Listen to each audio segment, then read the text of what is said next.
مگر ہم نے یوسف و زلیخا کے قصے ہر مسجد و منبر پر جا کر سنائے۔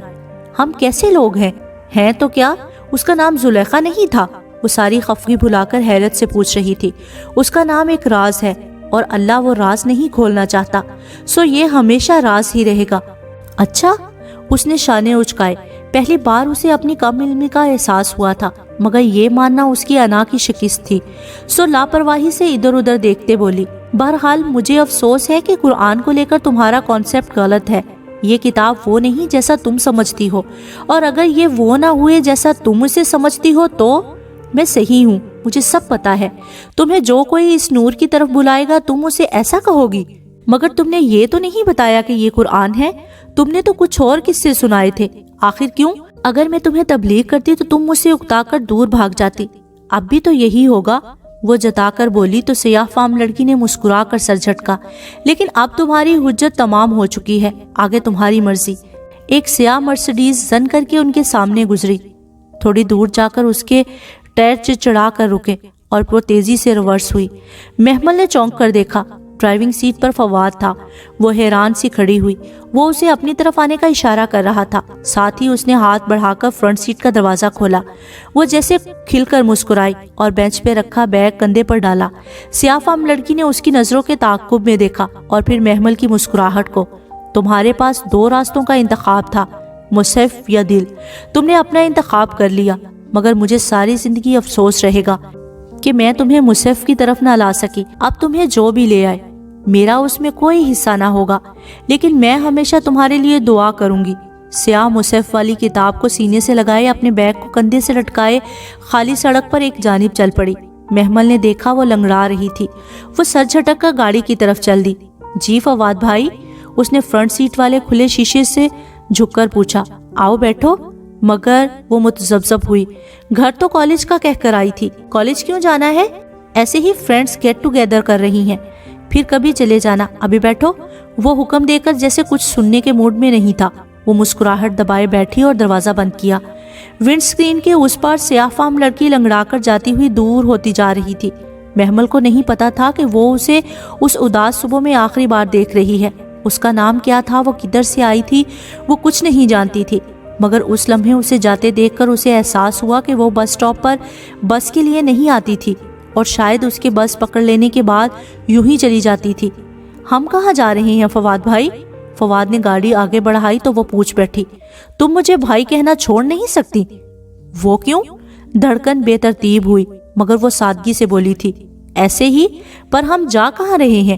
آفس، بتایا تو تھا۔ اسٹیئرنگ پر ہاتھ رکھے ذرا سا چہرہ اس کی طرف موڑا اور مسکرایا۔ آفس؟ اب کہ وہ واقعتاً حیران ہوئی تھی، مگر آغا جان نے تو منع کیا تھا۔ ان سے تو میں نے رسمن پوچھا تھا، وہ لاپرواہ تھا، اور حسن بھائی نے بھی۔ جہنم میں گیا حسن۔ تم آفس جانا چاہتی ہو کہ نہیں؟ جانا چاہتی ہوں، اس کے بگڑنے پر وہ جلدی سے بولی۔ وہ کھل کر مسکرایا۔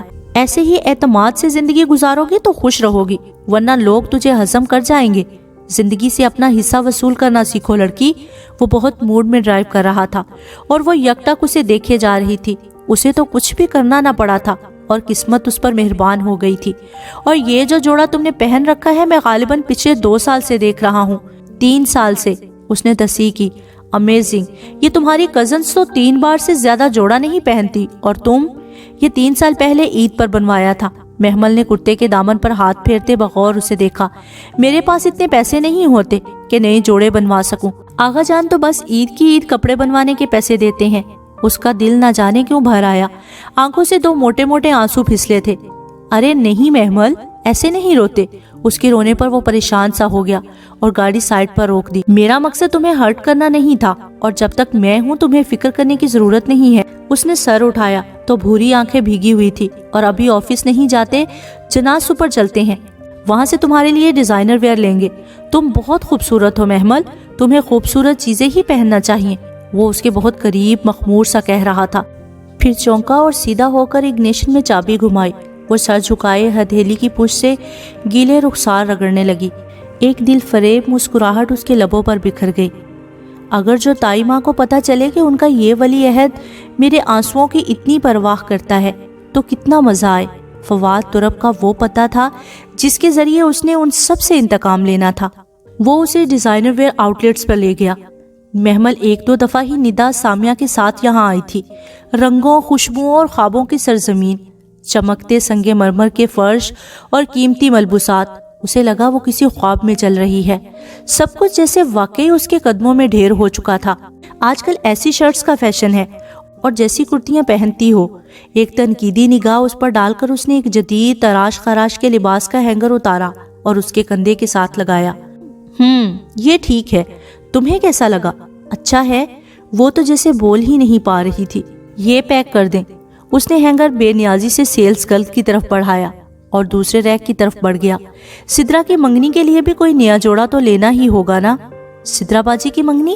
وہ چونکی۔ ہاں، اس کا رشتہ طے ہو گیا ہے اور نیکسٹ سنڈے اس کی منگنی ہے۔ تمہیں نہیں پتا؟ وہ فارملز کے ریک پر کپڑے الٹ پلٹ کر رہا تھا۔ نہیں، وہ گھر میں غائب دماغ رہتی تھی یا تائی اماں لوگوں نے بات چھپا رکھی تھی، وہ فیصلہ نہ کر سکی۔ یہ منگنی کے فنکشن کے لیے لے لو، اچھا ہے نا؟ اس نے ایک نارمل سا جوڑا نکال کر اس سے پوچھا۔ محمل اس کے قریب چلی آئی۔ پیکاک گرین کلر کی سیدھی لمبی سی شرٹ اور ساتھ سلور چوڑی دار پاجامہ، گہرے سبز رنگ کی قمیص کے گلے اور دامن پر بھی موتیوں کا نازک سا کام تھا۔ ٹپیکل نہیں ہے پر بہت کلاسک ہے، یہ بھی پیک کر دے۔ اس کے چہرے پر پسندیدگی دیکھ کر اسے بھی سیلز گرل کو تھما دیا گیا۔ بس بہت ہے فواد بھائی، میں یہ سب کیسے لے کے جاؤں گی گھر؟ جب وہ اکیلے بوتیک کی طرف بڑھا تو اس نے گھبرا کر روکا۔ واقعی یہ تو میں نے سوچا ہی نہیں۔ چلو پھر کوئی چھوٹی موٹی چیزیں لے لیتے ہیں، جوتے، پرفیومز، کاسمیٹکس، جیولری، سبز اور سلور جوڑے کے ساتھ میچنگ کانچ کی چوڑیاں۔ دلوا کر اسے بصد اصرار بلا کر فواد نے بس کر دی۔ میرا دل کرتا ہے محمل میں تمہیں پوری دنیا خرید کر دے دوں۔ پتہ نہیں کیوں وہ فرنٹ سیٹ کا دروازہ کھولتے ہوئے کہہ رہا تھا اور وہ وہیں دروازے کے ہینڈل پر ہاتھ رکھے گمسم سی اسے دیکھ رہی تھی۔ یہی سب تو چاہا تھا اس نے، پر کبھی سوچا بھی نہیں تھا کہ اتنی آسانی سے ہو جائے گا۔ پھر وہ اسے فیکٹری لے آیا۔ ہیڈ آفس میں پاپا اور حسن ہوتے ہیں، اسد چچا اور غفران چچا پنڈی والی برانچ میں ہوتے ہیں، جبکہ میں فیکٹری سائٹ پر ہوتا ہوں۔ تم آج سے روز ادھر میرے ساتھ کام کیا کرو گی، میں تمہیں آہستہ آہستہ سب کام سکھا دوں گا۔ ٹھیک ہے، مگر میں گھر میں کیا کہوں گی؟ تم ٹیوشن پڑھانے جاتی ہو نا، تو بس تمہیں ایک ٹیوشن اور مل گئی ہے جس کی پے سے تم نے اتنی ساری شاپنگ کر لی۔ مسرت چچی کو شاپنگ کے بارے میں یہی کہہ دینا اور باقیوں کو کچھ دکھانے کی ضرورت ہی نہیں، رائٹ؟ اب چائے لوگی یا کافی؟ وہ سیٹ سنبھالتے بے نیازی سے ہدایت دیتا فون کی طرف بڑھا تو وہ طمانیت سے مسکرا دی۔ کافی، اور اس کے مقابل کرسی کی پشت سے ٹیک لگا لی۔ گڈ، وہ بھی مسکرایا۔ مسکراتے ہوئے وہ بہت اچھا لگتا تھا۔ اس دن فواد نے اسے کوئی کام نہیں کرنے دیا، بس ادھر ادھر بیٹھ کر مجھے آبزرو کرو اور سیکھو کہہ کر اسے اپنے سامنے بٹھا لیا۔ کام کرتے کرتے گاہے بگاہے وہ اسے مسکرا کر دیکھتا تو وہ ہنس پڑتی۔ وہ دن اس کو اپنی زندگی کا یادگار دن لگا۔ اماں مجھے دوسری ٹیوشن بھی مل گئی ہے، سو اب صبح جایا کروں گی۔ مسرت اپنے کاموں میں الجھی تھی، سو اس نے دھیان نہ دیا اور اس نے سارے کپڑے اور چیزیں الماری میں رکھ دی۔ پھر روز کا یہی معمول بن گیا۔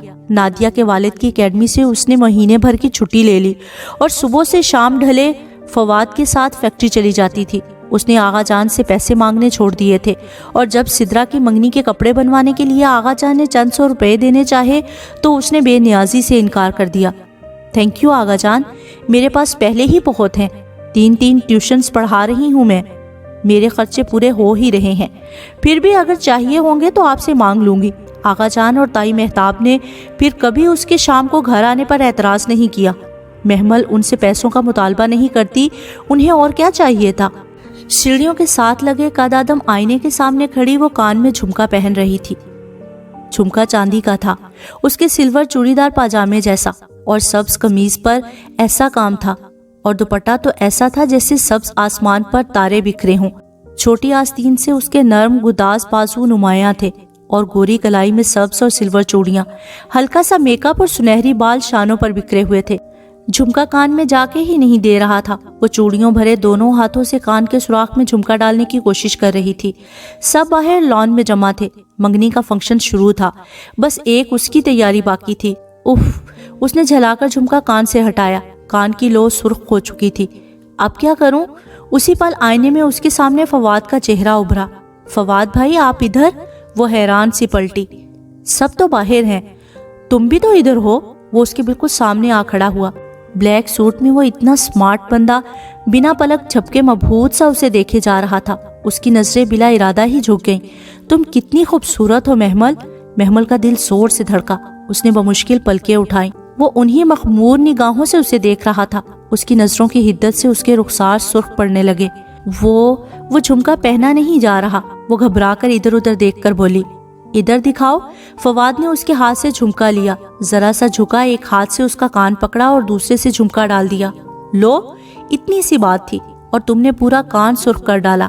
اس نے نرم لہجے میں کہتے ہوئے اس کے بھورے بالوں کو چھوا اور پیچھے ہٹ گیا۔ وہ بھی سنبھل کر جھمکے کا سہارا لگانے لگی۔ ایک دم ہی فواد کچھ کہے بنا باہر چلا گیا اور وہ پچھلے لمحے کے فسوں میں کھوئی ہوئی تھی۔ چونک کر پلٹی اور وہ دروازہ بند کر کے جا چکا تھا۔ یہ کیا؟ وہ الجھ کر آئینے کی طرف پلٹی تو ٹھٹک گئی۔ حسن سیڑھیوں کے اوپر کھڑا تیکھی نظروں سے اسے دیکھ رہا تھا۔ وہ گڑبڑا کر جلدی سے بالوں میں برش پھیر کر جانے لگی، مگر حسن سیڑھیاں تیز تیز پھلانگتا پیچھے آیا۔ اگر آج کے بعد میں نے تجھے فواد کے 10 فٹ کے قریب بھی دیکھا تو ٹانگیں توڑ کر گھر بٹھا دوں گا، سمجھی؟ غصے سے اس کی کلائی پکڑ کر اس نے اتنی زور سے جھٹکا دیا کہ اس کی چیخ نکل گئی۔ حسن بھائی، آئی سمجھ کے نہیں؟ اس نے دوبارہ جھٹکا دے کر اس کی کلائی چھوڑی اور ایک غصیلی نگاہ ڈال کر لمبے لمبے ڈگ بھرتا باہر چلا گیا۔ وہ ساکت سی اپنی جگہ پر کھڑی رہ گئی۔ اس نے سبز چوڑیوں والی کلائی پکڑی تھی اور آدھی سے زیادہ چوڑیاں تڑ تڑ ٹوٹ کر گرنے لگی تھی۔ بہت سا کانچ اسے چبھ گیا تھا اور جگہ جگہ سے خون کے قطرے رسنے لگے تھے۔ یہ حسن بھائی، انہیں کیا ہوا؟ وہ دکھ سے اپنی کلائی دیکھتی رہ گئی تھی۔ سبز کانچ کے ٹکڑے زمین پر بکھرے پڑے تھے۔ اس کی آنکھوں میں آنسو آ گئے۔ یتیم ہونے کا یہ مطلب تھا؟ جس کا دل چاہے اس پر ہاتھ اٹھائے۔ وہ آنسو پیتی اندر کے زخموں کو بمشکل مرہم لگاتی زمین سے کانچ چننے لگی۔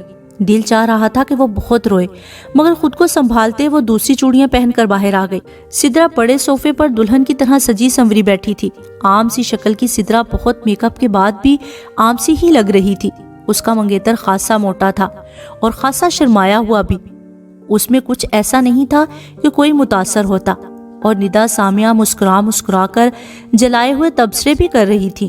سننے میں آیا تھا کہ وہ مہتاب کی کسی سیکنڈ کزن کا بیٹا تھا، یہی اسلام آباد میں ایک اچھی پوسٹ پر کام کر رہا تھا۔ جانے کب رشتہ آیا اور ہاں ہوئی۔ اسے اور مسرت کو تو غیروں کی طرح خبر دی گئی۔ لان میں کمکموں اور روشنیوں کی بہار تھی۔ وہ جس وقت باہر آئی اس وقت رسم ہو رہی تھی اور سمندریں ایک دوسرے کو مٹھائی کھلا رہی تھی۔ سب ہنس بول رہے تھے۔ وہ خاموشی سے گھاس پر چلتی ہوئی ایک کرسی پر آ بیٹھی۔ اس کا دل اداس اور آنکھیں غمگین تھی۔ فواد بھی وہیں سٹیج پر کسی بات پر ہنستا ہوا اپنے بہنوئی کو مٹھائی کھلا رہا تھا۔ محمل نے ارد گرد متلاشی نگاہوں سے دیکھا۔ سٹیج کے سامنے گھاس پر ساڑی میں ملبوس فضا اپنی کسی جاننے والی خاتون سے حسن کا تعارف کروا رہی تھی۔ حسن کا بازو تھامے بہت فخر سے وہ حسن کے بارے میں بتا رہی تھی اور وہ مسکراتے ہوئے اس عورت سے بات کر رہا تھا۔ اس نے بھی بلیک ڈنر سوٹ پہن رکھا تھا اور بلا شبہ وہ بھی بہت گڈ لکنگ تھا۔ محمل نے اسے دیکھا۔ اس پل اسے حسن سے بڑا منافق اور دوگلا بندہ کوئی نہ لگا۔ حسن نے اس کی نازک کلائی کو ہی نہیں، اس کے دل کو بھی زخمی کیا تھا، سارے فنکشن کا مزہ خراب کر دیا تھا۔ وہ اتنی بد دل اور غمزدہ ہو کے بیٹھی تھی کہ اسے پتہ ہی نہیں چلا کب وسیم اس کے پاس آ کھڑا ہو گیا۔ آج کتنوں کو گرانے کا ارادہ ہے سرکار؟ وہ ایک دم پاس آ کر بولا تو وہ اچھلی۔ وہ اپنے ازلی لوفرانہ انداز میں مسکرا رہا تھا۔ بڑے لشکارے ہیں چھوٹی کزن، خیریت؟ وہ معنی خیز مسکرایا تو وہ گھبرا اٹھی اور لڑکیوں کے گروپ کی طرف بڑھ گئی، ساتھ ہی بار بار پیچھے مڑ کر دیکھتی۔ وسیم ادھر ادھر گھومتے مسلسل اسے اپنی نگاہوں کے حصار میں لیے ہوئے تھا۔ وہ بچتی بچاتی لوگوں میں ہی گھری رہی۔ وہ سب کزنز بہت خوش اور ایک ساتھ مکمل نظر آ رہے تھے، صرف وہ ایک فالتو کردار تھی۔ حالانکہ کتنی ہی عورتوں نے پوچھا تھا، یہ سبز اور سلور سوٹ والی لڑکی کون ہے؟ وہ تھی ہی اتنی منفرد اور دلکش، اور ہر شے سے بے خبر وہ سارا وقت افسردہ ہی رہی۔ سدرا کے منگنی پر جتنے شوگل اور مزے کا اس نے سوچا تھا، اس سے بڑھ کر بدمزہ ہوئی تھی۔ فواد اسے آفس میں چھوٹے موٹے کام دینے لگا، زیادہ تر سپرویژن کا کام دیتا۔ یہ ڈرافٹ بنانا ہے، اپنی نگرانی میں فنانس کے ذاکر صاحب سے بنوا لاؤ، اسے چیک پر سائن کروانا ہے، مفتی صاحب سے کروا لاؤ، اور یہ سارے کام بہت اعتماد طلب ہوتے ہیں۔ اسے اچھا لگتا تھا کہ وہ اس پر بھروسہ کرتا ہے، اس کا خیال کرتا ہے۔ وہ ایک ساتھ ہی لنچ کرتے تھے، باقی وقت وہ آفس میں کام کرتا اور محمل اپنے کیبن میں بیٹھی دوسروں کا بغور مشاہدہ کرتی۔ کبھی کبھی اسے احساس ہوتا کہ اتنے دن گزر جانے کے بعد نہ تو وہ کام کو ٹھیک سے سمجھ پائی اور نہ ہی فواد کے زیادہ قریب آ پائی۔ وہ ہمیشہ اس کی پسند کی چیزیں منگواتا، اس سے اس کے مشاغل اور سٹڈی کے بارے میں ہلکی پھلکی گپ شپ بھی کرتا، مگر اس شام آئینے کے سامنے جھمکا پہنانے جیسی بے خودی اور جرأت دوبارہ نہیں کی تھی۔ اس روز صبح فواد کے ساتھ آفس نہیں گئی تھی۔ دوپہر میں سٹاپ پر آنا، میں پک کر لوں گا، آج مجھے تم سے کچھ بات کرنی ہے، وہ صبح دھیرے سے کہہ گیا تھا، اور اب وہ مسرور دوپہر کا انتظار کرتی اوپر ٹیرس پر بیٹھی چائے پی رہی تھی۔ جانے فواد کو کیا بات کرنی تھی، اتنا کیا خاص کام تھا؟ وہ ٹانگ پہ ٹانگ رکھے چائے کے سپ لیتی سوچ رہی تھی، نگاہیں یوں ہی ساتھ والوں کے لان میں بھٹک رہی تھی۔ وہاں گھاس پر سفید چادر بچھی ہوئی تھی اور ان پر سفید شلوار قمیض اور سفید ٹوپی پہنے مدرسے کے بچے ہل ہل کر قرآن پاک پڑھ رہے تھے۔ درمیان میں ایک چھوٹی سی میز پڑی تھی جس پر ایک بڑا قرآن پاک اور کچھ سپارے پڑے ہوئے تھے، ساتھ ہی اگر بتیاں جل رہی تھی۔ وہ بلا ارادہ ہی بڑے بند قرآن کو دیکھے گئی۔ ذہن کے نہاں خانوں سے وہ چہرہ نکل کر اس کے سامنے آ گیا، سیاہ فام لڑکی کا چہرہ، سیاہ آنکھیں اور موٹے موٹے سیاہ ہونٹ۔ وہ مصحف کو سینے سے لگائے لنگڑاتے ہوئے سڑک پر دور جا رہی تھی۔ کبھی کبھی اسے لگتا جاتے ہوئے اس کی آنکھوں میں آنسو آئے تھے۔ وہ کیوں رو رہی تھی اسے سمجھ نہیں آئی تھی۔ اسی طرح بچے ہل ہل کر سپارے پڑھ رہے تھے۔ اس نے دیکھا کہ کونے پر بیٹھے ہوئے ایک بچے نے صفحہ پلٹتے ہوئے ادھر ادھر دیکھا اور 2-3 صفحے ایک ساتھ پلٹ دیے اور پھر بلند آواز میں لہک لہک کر پڑھنے لگا۔ نہ چاہتے ہوئے بھی محمل ہنس دی۔ وہ چھوٹا سا بچہ اپنی دانست میں آس پاس کے لوگوں کو دھوکہ دے رہا تھا یا پھر رب کو، وہ جان نہیں پائی۔ بچے آہستہ آہستہ اٹھ کر سپارے رکھنے لگے، یہاں تک کہ سارے سپاروں کا واپس ڈھیر میز پر لگ گیا۔ تو قاری صاحب نے پاس کھڑے ملازم کو بلایا، قرآن خوانی ہو چکی ہے، بریگیڈیئر صاحب کو بلا دیں، آ کر دعا میں شرکت کر لیں۔ ملازم سر ہلا کر اندر چلا گیا۔ وہ فواد کو بھول کر دلچسپی اور تجسس سے ریلنگ پر جھکی ساری کارروائی دیکھنے لگی۔ سر کہہ رہے ہیں کہ وہ بزی ہیں، دعا میں شرکت نہیں کر سکتے، مگر آپ کا شکریہ کہ آپ نے قرآن پڑھا دیا۔ سر کہہ رہے ہیں کہ انہیں سکون نہیں ہے، باقی سب ٹھیک ہے، بس یہی دعا کروا دیں کہ انہیں سکون مل جائے۔ قاری صاحب نے گہری سانس لی اور دعا کے لیے ہاتھ اٹھا لیے۔ وہ جیسے شوق سی سارا منظر دیکھ رہی تھی۔ دل میں نامعلوم سا افسوس سا اتر آیا تھا، ایک عجیب سا احساس ندامت، عجیب سی بے قلی۔ وہ اس احساس کو کوئی نام تو نہ دے پائی، پر کپ اٹھا کر نیچے آ گئی اور پھر دوپہر کو وہ اس واقعے کو بھول بھال چکی تھی۔ سٹاپ پر ٹائم پر فواد کی مرسڈیز آتی دکھائی دی تو وہ خوش اور پرشوق بینچ سے اٹھی۔ کیسی ہو؟ وہ دروازہ کھول کر اندر بیٹھی تو وہ مسکرا کر جیسے بےتاب سا پوچھ رہا تھا۔ ٹھیک ہوں فواد بھائی، آپ کیسی ہیں؟ وہ سادگی سے کہہ کر بیگ کندھے سے اتار کر پیچھے رکھنے لگی۔ اپنے انداز سے اس نے کبھی ظاہر نہیں کیا تھا کہ وہ فواد کے جذبات تک رسائی حاصل کر چکی ہے۔ وہ خود کو ہمیشہ اس کے احسانوں کے بوجھ تلے ممنون ظاہر کرتی۔ آج کا دن بہت اسپیشل ہے محمل، وہ کار سڑک پر ڈال کر بہت جوش سے بتا رہا تھا۔ آج مجھے تم سے بہت کچھ کہنا ہے۔ جی کہیے۔ ابھی نہیں، ابھی سرپرائز نہیں کھول سکتا۔ اچھا ایسا کیا ہے فواد بھائی؟ تم خود دیکھ لینا۔ خیر ابھی تو ہم شاپنگ پر جا رہے ہیں، تمہارے لیے کچھ بہت اسپیشل لینا ہے۔ کپڑے؟ مگر ابھی تو کوئی فنکشن قریب نہیں ہے نا، آج کچھ خاص۔ اچھا کون کون ہوگا ادھر؟ میں اور تم۔ اس نے مبہوم سا مسکرا کر اس کی آنکھوں میں دیکھا۔ آفس میں؟ وہ کچھ سمجھ رہی تھی مگر انجان بنی رہی۔ میریٹ میں آج ہم ساتھ ڈنر کریں گے۔ میریٹ؟ لمحے بھر کو تو وہ سانس لینا بھول گئی تھی۔ میریٹ میں ڈنر تو کیا، اس نے تو کبھی میریٹ کے اندر سے شکل بھی نہیں دیکھی تھی، لیکن پھر ڈنر کا لفظ اسے ذرا پریشان کر گیا۔ میں اتنی رات کو کیا کہہ کر باہر رکوں گی فواد بھائی؟ نہیں ہم جلدی آ جائیں گے اور آج رات میں خود تمہیں گھر لے کر جاؤں گا، مگر تمہارے جواب کے بعد۔ جواب؟ کس چیز کا جواب؟ کچھ پوچھنا ہے تم سے۔ اس کا دل زور سے دھڑکا۔ کیا وہ جو سمجھ رہی تھی صحیح تھا؟ مگر کیا؟ یہ تو وہیں بتاؤں گا۔ آؤ کچھ کپڑے لیتے ہیں تمہارے۔ وہ کار پارک کر کے سیٹ بیلٹ ہٹا رہا تھا۔ مگر یہ ٹھیک تو ہے، اس نے معمولی سا احتجاج کیا۔ آج تمہیں اسپیشل تیار ہونا پڑے گا۔ اس کے انداز میں نرم سی دھونس تھی۔ وہ ہنس کر اچھا کہتے نیچے اتری۔ وہ اسے ایک خاص مہنگے بوتیک میں لے گیا۔ کپڑوں سے زیادہ کپڑوں کی قیمتیں خواص اڑا رہی تھی۔ وہ خود ہی آگے بڑھ کر کپڑوں کو الٹ پلٹ کر دیکھنے لگا، پھر رک کر پوچھا، تمہیں ساڑیاں پسند ہیں محمل؟ ساڑیاں؟ وہ حیران ہوئی۔ جی مگر وہ بہت فارمل ہے۔ کوئی اگر مگر نہیں، یہ ساڑی دیکھو کیسی ہے۔ اس نے ایک سیاہ ساڑی آگے کی۔ سیاہ شفون کی ساڑی پر سلور مکیش بکھری تھی۔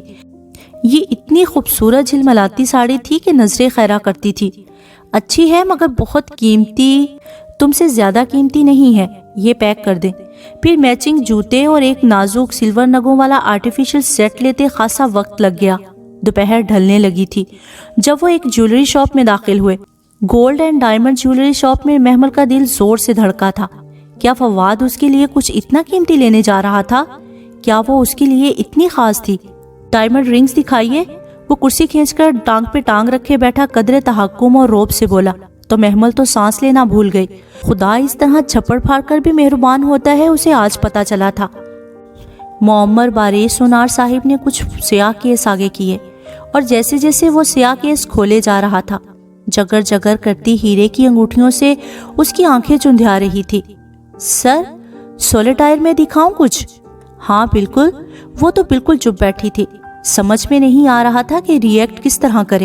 فواد کو کوئی رنگ پسند نہیں آ رہی تھی، وہ اسے رائے بھی نہیں لے رہا تھا، بس دڑا دڑ انگوٹھیاں رد کرتا جا رہا تھا۔ یوں کرو تم پہلے تیار ہو جاؤ، رنگ بعد میں لے لیں گے۔ شاپ سے نکلتے ہوئے اس نے گھڑی دیکھی۔ میری 6 سے 7 ایک میٹنگ ہے، بہت ضروری ہے، مس نہیں کر سکتا۔ 6 سے 7 تمہیں میرے ساتھ آفس میں بیٹھنا پڑے گا اور پھر 7 بجے ہم اکٹھے میریٹ کے لیے نکلیں گے، سو تم ابھی تیار ہو جاؤ۔ کدھر؟ وہ واقعی حیران ہوئی تھی۔ پارلر میں، اور کدھر؟ میں نے تمہارے لیے اپوائنٹمنٹ لے لی تھی، تم صرف اندر جانا اور وہ تمہیں تیار کر دیں گی۔ وہ اسے قریبی پارلر لے آیا تھا اور پھر ویسے ہی ہوا جیسے اس نے کہا تھا۔ محض 1 گھنٹے کے بعد جب اس نے پارلر کے قدم آئینے میں خود کو دیکھا تو اسے خود پر رشک آیا۔ سیاہ مکیش والی دلکش ساڑی میں اس کا دراز قد سیاہ اور سلور پینسل ہیل کے باعث اور نمایاں ہو گیا تھا۔